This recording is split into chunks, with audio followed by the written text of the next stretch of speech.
Le président américain Barack Obama a déclaré lors de sa visite historique à Cuba qu'il était temps pour les États-Unis et Cuba d'enterrer les derniers vestiges de la guerre froide. Monsieur Obama a déclaré cela juste avant la fin de sa visite de 3 jours dans le pays, une étape majeure dans ses récents efforts pour restaurer les relations diplomatiques et économiques. Le président américain Barack Obama a prononcé son plus important discours pour son dernier jour à La Havane, un discours diffusé en direct à Cuba et exposant sa vision du futur. Avec la présence du président cubain Raúl Castro et son cabinet, Obama a souligné que les États-Unis n'imposeraient pas de changements à Cuba, que ces changements dépendaient des Cubains. Mais il a ensuite parlé de ce que sont pour lui les droits de l'homme universels.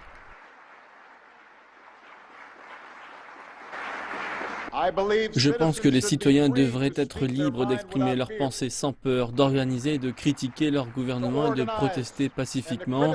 Et cet état de droit ne devrait pas inclure la détention arbitraire des personnes qui exercent ces droits.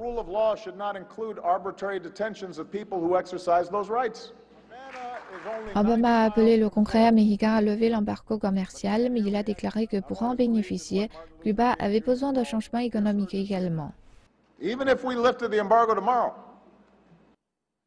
Même si nous levons l'embargo demain, les Cubains ne réaliseraient pas leur potentiel sans un changement continu ici à Cuba. Il devrait être plus facile d'ouvrir un business ici à Cuba. Un travailleur devrait pouvoir avoir un emploi directement avec les compagnies qui investissent ici à Cuba.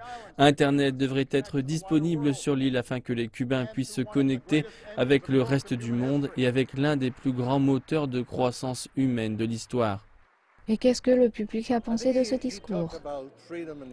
Je pense qu'il a parlé de liberté et des droits de l'homme, pas seulement pour le peuple cubain, il a parlé de manière très générale et il a reconnu qu'il y a des choses qui ont été faites ici, là-bas et presque partout.